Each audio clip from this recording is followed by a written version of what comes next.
Shalom, I am Reuven Doron, welcoming you to Israel with Genesis, an Israeli company serving the faith community for 25 years, helping you experience a transformational, life-changing biblical faith journey to the land of Israel.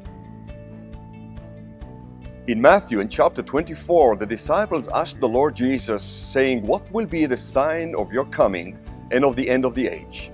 Great question. And the rest of the chapter is basically the Lord's reply. He described the conditions on planet Earth that will typify the earth before His return. And then He gave us two clear signs. He said, "Watch and see, for the gospel of the kingdom shall go forth throughout the whole world as a witness." That we are seeing in our very day.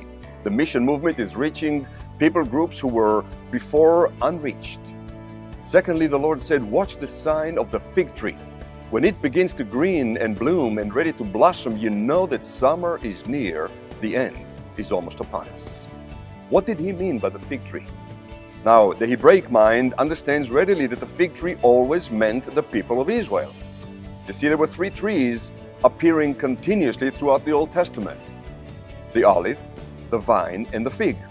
The olive always spoke about the religion of the day, the people's faith, which is why the Lord Jesus told us, "I am now the vine, abide in me. I'm the religion of the day."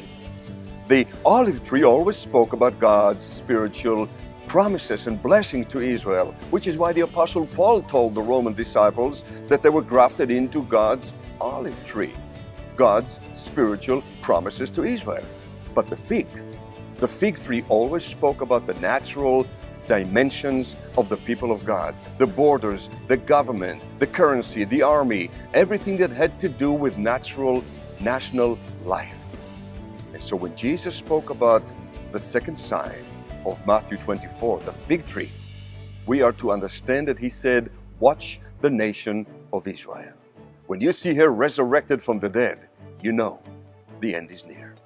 For the first time in the last 2,000 years, we see in our days the Church of the Lord Jesus and the resurrected nation of Israel serving God side by side, testifying to His faithfulness, His power, His covenant-keeping love. So come and join us in Israel for an experience of a lifetime to touch the miracle and to see it face to face. Walk where Jesus walked. Worship and pray in key biblical and prophetic locations. Enjoy fellowship with Israeli Messianic believers and Arab Christians serving God shoulder to shoulder in the Middle East today. Contact us today to realize the dream and to literally fulfill the biblical mandate to pray for the peace of Jerusalem.